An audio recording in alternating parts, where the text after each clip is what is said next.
matter of going ahead and cutting her off so she has no access. You have to remember that there is some way, like a cracked door that's not closed fully, that this woman still has access to you. I say this because a lot of times you can kind of dismiss things that you haven't already put attention to, if especially she's trying a new strategy or a new way to have access to you. So look at it like this. When you're generally thinking of access, you might think of like, oh, when she calls, now she can get the phone picked up. When she wants a ride, I used to give her a ride. If she needs help with something, car related or whatever the case is, something that a handyman can do or you know that you're able to do or you helped her with before, you're going to be the guy that she calls up. So that's forms of access. You can think of those basic things of like, oh, no communication in that way. But there's other ways of access of if you run into her somehow. There's other ways of access if she tries to hit you up on something different. And that could be related to socials. That could be related to being in a specific event where you're at that environment. That could also be related to family members or other ties that you may have. Sometimes you guys have other ways of communicating, or back to access, having that connection still happening. What I'm trying to say is that with that open door, it's not fully shut on your end. In your life with her, she still personally feels like there's that crack, and you might personally feel like you shut it, but it's not shut. That's why these little things have to be fully shut in order for her to fully feel like she doesn't have access.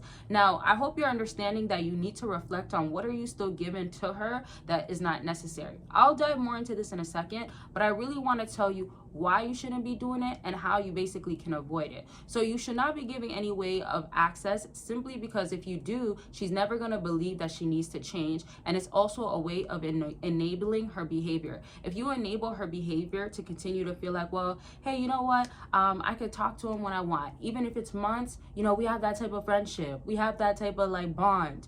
You know, some women say this type of stuff, and little do you know, you're really put in the friend zone. Then you get turned into the side guy, then you get turned into the main guy, then you get turned back into the friend zone, then you get turned into, well, you know, I get the last laugh, I'm not going to talk to you right now, but when I'm really ready to be a good girl, a good woman to you, I'll come back around. You get what I'm saying there? I hope you guys are following. So what I'm trying to just have you understand, there's no reasons to why you should have that access. It does not work in your favor. Unless you're getting a woman giving you all green signs and you don't have to worry about it, then you should not be giving access. Now, how to kind of avoid it is do the reflection, but also remember, just make sure that even the little things that doesn't feel like, oh, I have to cut that access, still cut it. Because the more that you're finding a reason to cut it when there's already reasons, the only thing that you're sending across to her is that you're not really bothered by her behavior, or you haven't lost interest. What happens with a lot of women is that their behavior gets really downplayed, like it's not a big deal. That's how she's viewing it, or it doesn't matter and she can get away with it. And then what happens is she goes ahead and continues this, and then you have double standards playing a part. You have her being the way that she wants to be. She might force herself onto you, like to accept this type of way. Don't change me. You're being controlling. You're being possessive. You're being all sorts of stuff. But yet now you feel like you might get manipulated, or all of a sudden she's making you feel gaslit, right? These are the things that you don't want to catch yourself in. And if you want to understand your situation better and get real results on how to move forward, you definitely can by booking a consultation. I will truly help you out, and I'll have you figure out what's going on with you, figure out the timeline. I break it down, I explain, and I ask a lot of questions because I do want to have the idea, or I want to completely understand what is happening with you. So book, and I've helped many fellas, and I can help you in many different areas. Remember, it's not just about dating. The link is down below. And per usual, especially for the new people, hey everybody that is new, and then shout out to everybody that's been subscribed. But if you haven't joined my Patreon, make sure you do. I just put out the February schedule for all the videos that's going to be dropping. You can join for free and get extra benefits of videos, and you definitely can be joining my community once you join for free, and you're going to be a part of it. I'm in there, ask questions, all that other stuff, good stuff. So the link is down there. I'll see you guys over there, and I do have two, so pick which one you want to join, or you can join both. Now back to what I was saying with access. How many of y'all kind of let's say, how many of y'all brush off that access is not a big deal? Let me give you an example of something I commonly hear. So not everybody has social media, but some people have WhatsApp, right? And if you don't have WhatsApp, that's fine as well. But whatever you have that somehow is tied to her, that's on your phone, that is something that's so common that people still have. And I always, for some reason, like commonly ask questions more and more, and I start uncovering that in this area there's a cracked door in your story. And I say cracked door because, again, if a door is fully shut, there's no peeking in. There's no, okay, well, can I go? If the door is shut and locked and she has no key, remember, you take the key as you've taken access away, and there's a lock on the door. How can she get in? How can she have access to you? So imagine that feeling of not fully having that access and knowing that she can't just have it. It's not like you close the door, right, and you have the inside of the lock, right, or you can lock it from the inside, and then you left the key on the other side of the door that she's on, and you're like, okay, well, whenever you're ready to open the door, you can come in.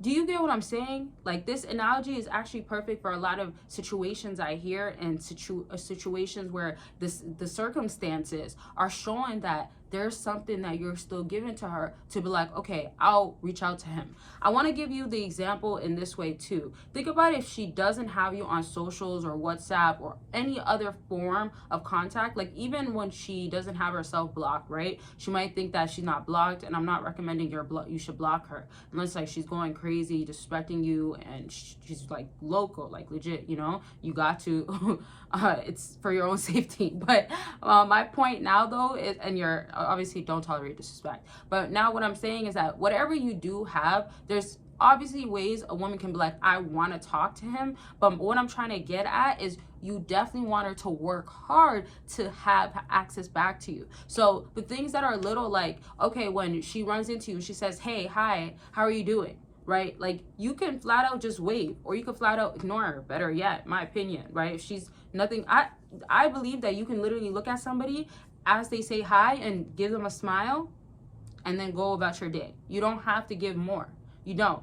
All of this, oh, let me pause. Oh, maybe they want to catch up. You don't got to do all that. And then back to what I was originally saying, when you have your platform or you have your number still there and you have other ways that they might not always directly message you, right? Because that's very much more personal than sometimes if it's socials or WhatsApp or any other way aside from the text number that they normally were using to text and call you.